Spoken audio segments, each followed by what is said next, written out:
When you live in an RV and you're going to be in cold weather, well, that's one issue that we talked about before. Today, we're going to talk about condensation, where to look for it, and what to do about it. Let's go down that road.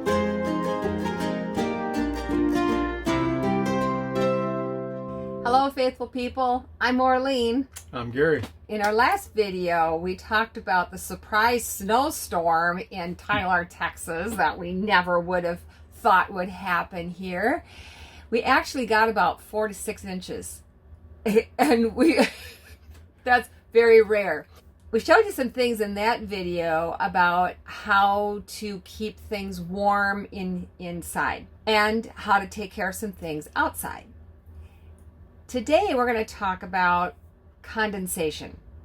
Condensation, if it's not dealt with, can cause a lot of problems in an RV. And we talked to a lot of our neighbors in the park today, and they're all having similar issues in theirs.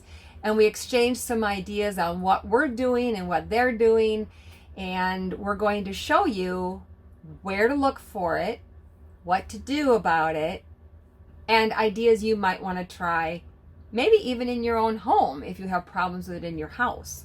Back years ago, when we first started looking for our cozy little home, we would check out different kinds of RVs, and one of the first tests we would do is we walk in and smell, just to see, because you can pick up that fragrance right away. Yeah, sometimes musty, you can even pick it up outside before you even come into one was really bad. And we're so polite, we actually went into it to look at it because we had driven all that way, and he was such a nice man. But we knew that there was no way we were going to buy that RV. Yeah, well, once that smell is there, it affects everything. You can't even go into a place for very long, and you carry it out with you, as we found out. So when we were looking at this place, we noticed right away this smelled good. It didn't have that.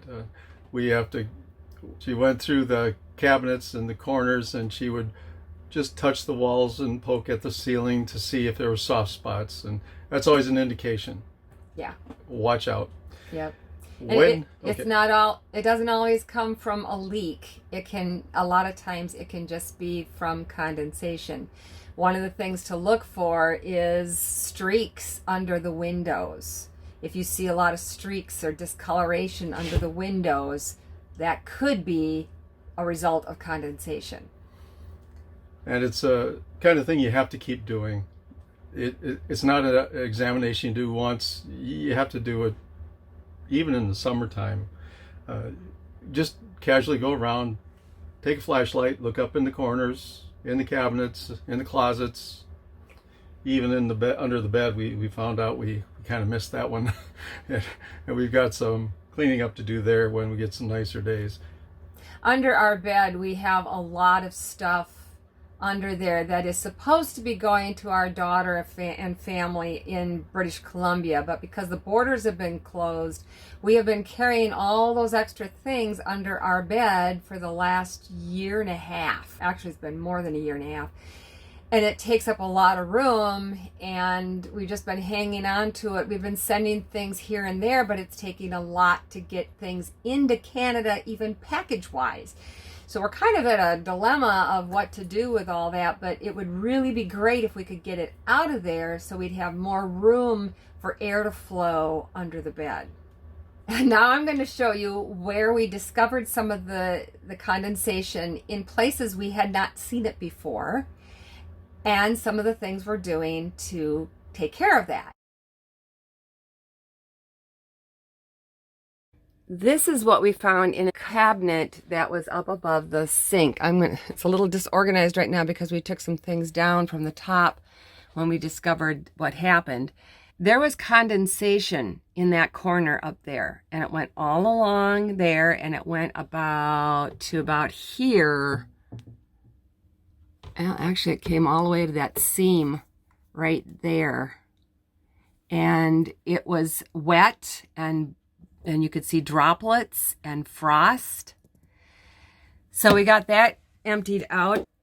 And then we started checking other cabinets. Gary put some stuff back up there already today. That was also condensation in the back corner.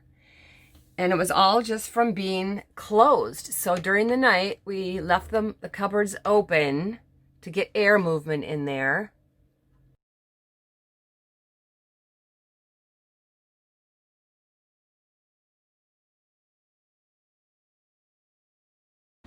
We keep a fan blowing in here pretty much all the time just to keep air moving around in this bedroom because it is a very short bedroom. From the top to the bed, you see how short a distance that is?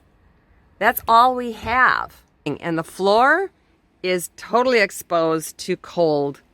There's really nothing underneath us.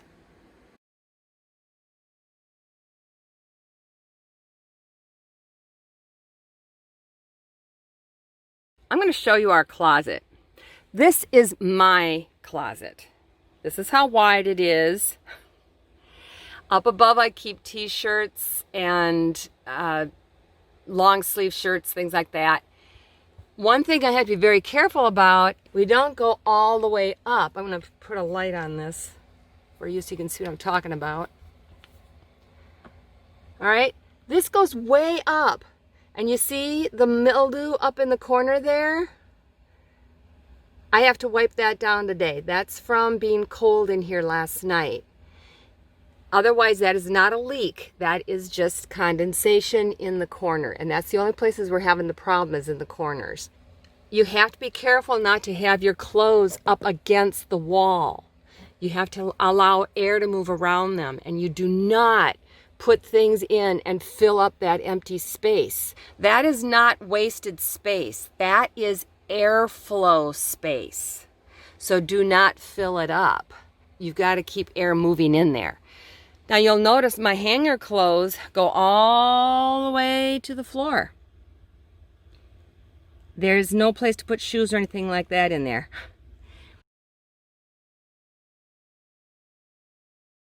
And what we found out is that shoes need to be in something to keep them from getting mildewy as well.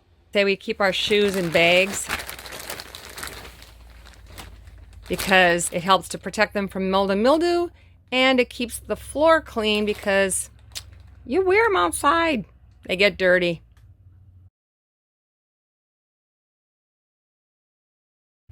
There is condensation in the corner here today that has not been a problem before. Condensation from the cold. The floor is cold. It's very thin between the floor and the outside. We have to keep this door open at all times to air this out. But you have to still allow enough air to be moving around here to keep that from getting mildewy. The window, look at this. I haven't wiped them down yet. Usually we wipe them down every day, so you can still see some snow. Every day we wipe down the condensation with a sponge. We have single pane windows. If you don't take care of it, you can see that it gets mildewy. And that's just since like I didn't do it yesterday, so this is probably a couple days worth here. And so I gotta get this wiped up right away.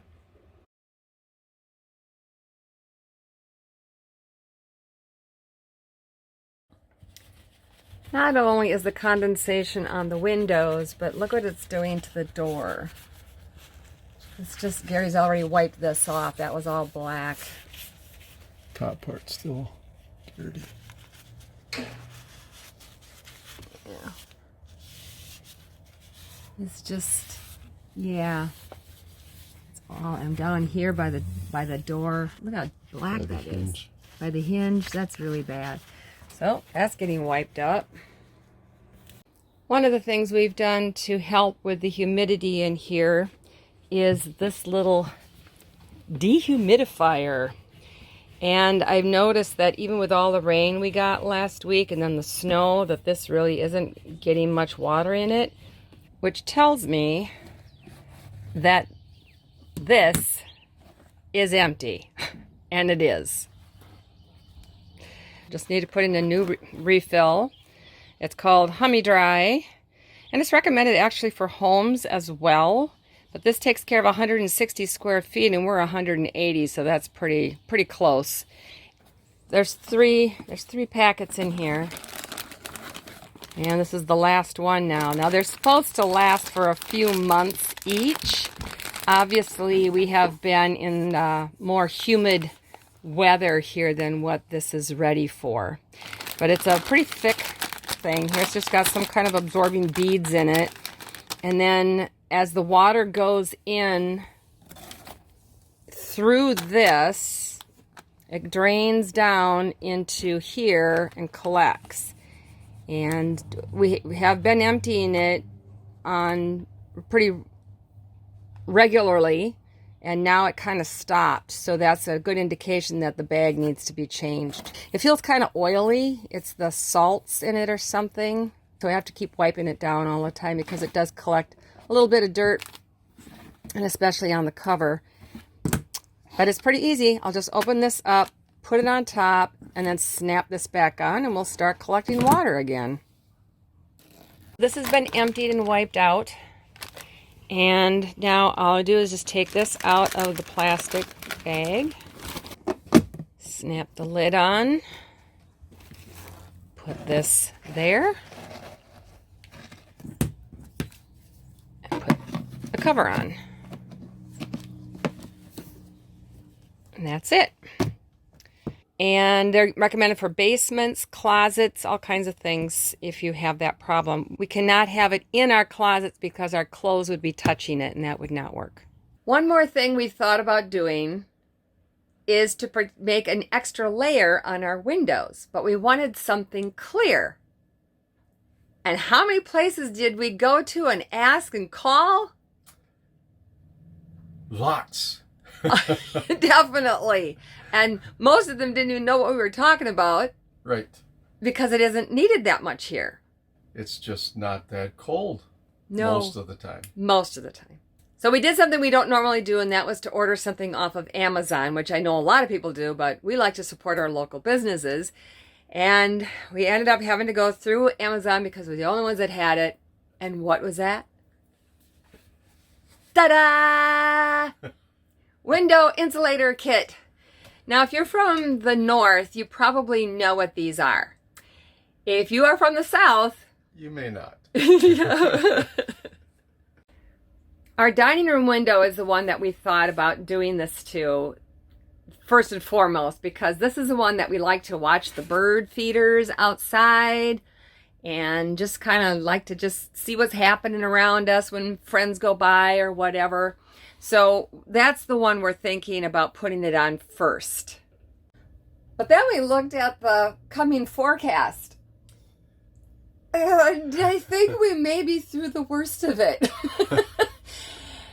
Do we put it on the window, or do we keep it for next year and hope we never have to use it? We'll tell you what it is and how it works. This is a window film, so it's a plastic sheet. It's big enough to do 3 5-foot tall windows.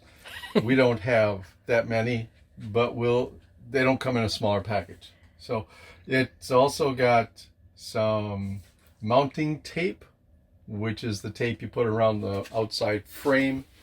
Right here we would put the tape, and it doesn't harm the surface, right? It comes off. Yeah. It's kind of like command strips, sort of, isn't it? Well, it's stickier than that. On a wood frame, it's a little more of a concern, but this isn't wood, so it should work just peachy. and then you put it on there, tighten it down the best you can. And the plastic. The plastic, yes. It's a clear plastic. So you tighten down all the edges around it. It makes for an airtight seal. Then you use the hair dryer and just blow a hair dryer over the surface of it. To shrink it. It tightens up, looks pretty good. Things are a little wrinkly when you look outside, but you can still see daylight and birds and people. Yeah. We had it on one of the windows at my mom's house before she moved into where she is now, and it was so clear that when I was doing some housework for her and doing some cleaning, I bumped into it because I didn't even see it there. Yeah. So it's pretty clear. And it's very lightweight. The problem is we use this lower window with the screen on it when it gets warmer out. So now we have to decide, are we going to just hang in there for a few more weeks, maybe at the most? The coldest it's supposed to get now is only in the mid to upper 30s. And that doesn't create much of a problem as far as condensation or anything. And that's overnight. Yeah. During the day, it's going to be in the 50s, 60s, and I saw some 70s coming. And that's when you want the windows to be open. Yeah. What do we do? Yeah, do we put it on or not? I think we gave you the idea of what it is, though, and it's something that a lot of people use in their regular stick and brick homes to insulate a leaky window. It works really well. When we've been talking to the neighbors, they've all said that this is the first time a lot of them have had the condensation problem. The cold is going away. It looks like the lows are now going to be in the 40s and 50s, which is great.